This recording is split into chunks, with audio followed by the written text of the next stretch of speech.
أعوذ بالله من الشيطان الرجيم. بسم الله الرحمن الرحيم. رب زدني علما. اللهم نبئني بحقيقة الأشياء. إلهكم إله واحد لا إله إلا هو الرحمن الرحيم. لا حول ولا قوة إلا بالله. معزز ناظرین اور سامعین، السلام علیکم۔ میں آپ کو آپ کے اپنے یوٹیوب چینل حکیم محمد طارق جاوید پر خوش آمدید کہتا ہوں۔ آج کا ٹاپک ہے نیند کے دوران سانس کیوں رکتا ہے اور خراٹے کیوں آتے ہیں، ان کی درست وجوہات اور شافی علاج۔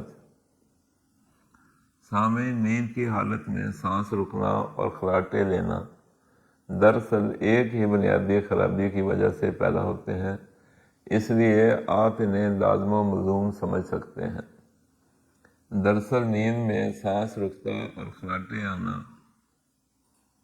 دراصل ایک بیماری ہے جس کے معاشرے اور گھریلو زندگی پر اثرات بڑے شدید اور تباہ کن ہیں، لیکن ہماری مشرقی اقدار کے باعث اسے نہ تو اہمیت دی جاتی ہے اور نہ ہی اس مسئلہ صحت کو شدید سمجھا جاتا ہے، بلکہ ہمیشہ ہی اس کو سرسری سی اہمیت دی جاتی ہے، ورنہ ناقابل بیان اور درگزر کیا جاتا ہے۔ اور چونکہ ہم اسے بیماری ہی نہیں سمجھتے، اس لیے اس کے علاج کی کوشش بھی نہیں کی جاتی۔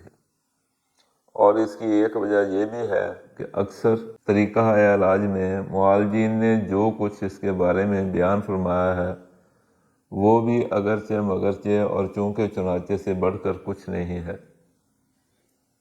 ایلوپیتھک سائنس میں اسے ENT کے متعلقہ تکلیف سمجھا جاتا ہے، اور علاج کے لیے بھی لوگ ENT اسپیشلسٹ حضرات کی طرف ہی رجوع کرتے ہیں، لیکن یہ اسپیشلسٹ معالجین اور بذات خود جدید طریقہ علاج اس مسئلہ صحت کی نہ ماہیت کو سمجھتا ہے اور نہ اس کی وجوہات اور اسباب پر کوئی دلیل پیش کرتا ہے، بس ناک، تالو اور گلا و زبان کی جڑ کے بارے میں گفتگو تو کرتا ہے، لیکن چونکہ ایلوپیتھک طریقہ علاج ناک، کان، گلا اور تالو وغیرہ کو مکمل اور علیحدہ علیحدہ اعضاء سمجھتا ہے، اس لیے اس مسئلہ صحت کی بالاضافہ بنیادی وجوہات کو سمجھنے اور بیان کرنے کی صلاحیت ہی نہیں رکھتا۔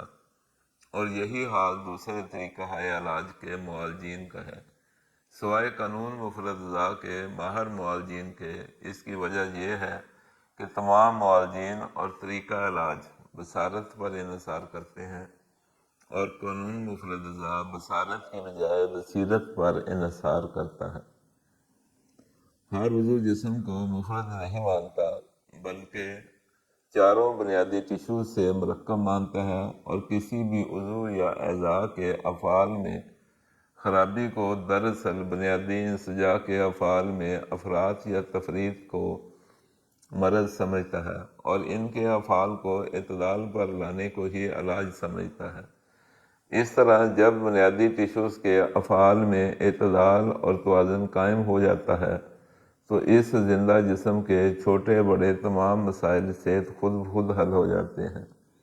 عموماً معالجین خراٹوں کی وجوہات میں ٹانسلز، تمباکو نوشی، ناک کی جھلیوں کی سوزش اور سوتے ہوئے سیدھا لیٹنا انہیں خراٹوں کا سبب خیال کرتے ہیں، جو کہ بالکل غلط ہے۔ یہ سب بھی علامات ہیں، اور خراٹوں سمیت سوتے ہوئے سانس کا رکنا یا بے ترتیب ہو جانا یہ سب بھی علامات میں شمار ہوتی ہیں، جبکہ بالاضافہ تشخیص کے مطابق جاگتے وقت انسانی جسم شعور کی گرفت میں ہوتا ہے، اس لیے خراٹے اور سانس کا رکنا محسوس نہیں ہوتا۔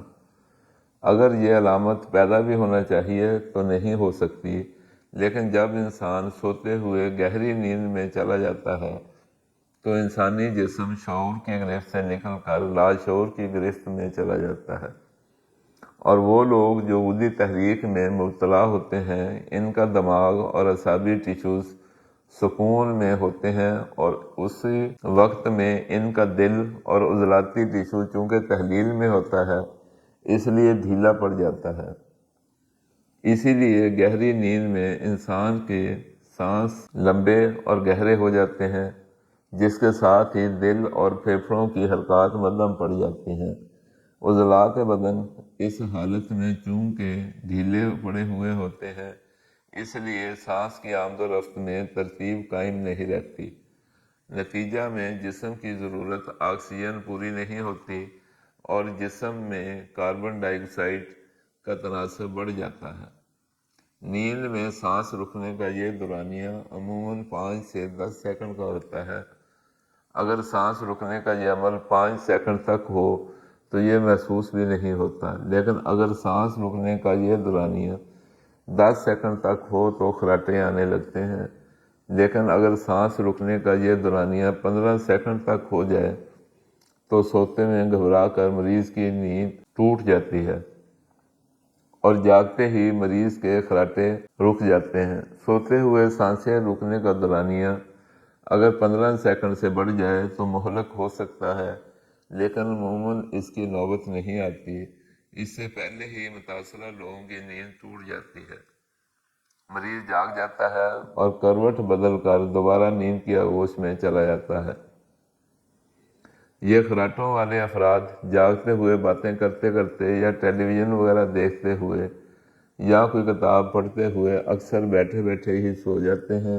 ایسے خراٹوں کے مریض افراد نے بے شک بھرپور نیند لی ہو، چونکہ ان کے جسم کا آکسیجن لیول بہت کم ہوتا ہے، اس لیے ان لوگوں کو بشاشت کم ہی نصیب ہوتی ہے اور اکثر یہ تھکاوٹ کے ہی شکار رہتے ہیں۔ ترقی یافتہ ممالک میں ان لوگوں کو ڈرائیونگ لائسنس اور ہیوی مشینوں کے آپریٹنگ کے لیے منتخب نہیں کیا جاتا۔ ان خراٹوں والے مریضوں کے غدودوں میں اور غشائی جھلیوں میں چونکہ سوزش ہوتی ہے، جس کی وجہ سے ان کے اعصابی سکون میں اور عضلاتی تحلیل میں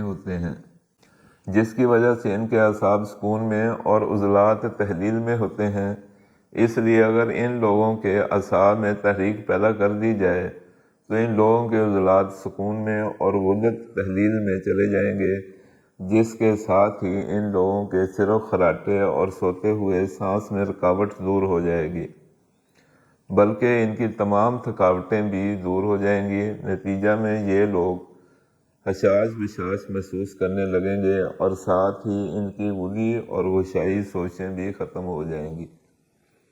ایسے خراٹوں والے مریضوں کو ناک میں کاسٹر آئل دونوں نتھنوں میں 3-3 4-4 قطرے ڈالنا چاہیے۔ کست شیریں اور ریول چینی کا برابر وزن میں صفوف بنا کر آدھا آدھا چمچ صبح دوپہر شام استعمال کرنا چاہیے، اور سب سے بڑھ کر اغذیہ کی گروپ بندی کے چارٹ نمبر 6 اور 1 کی اغذیہ پابندی سے کچھ عرصہ استعمال کرنے چاہیے۔ ہمارے چینل کو سبسکرائب کر لیں، اپنے عزیزوں، رشتہ داروں اور دوست احباب سے شیئر کرتے رہا کریں۔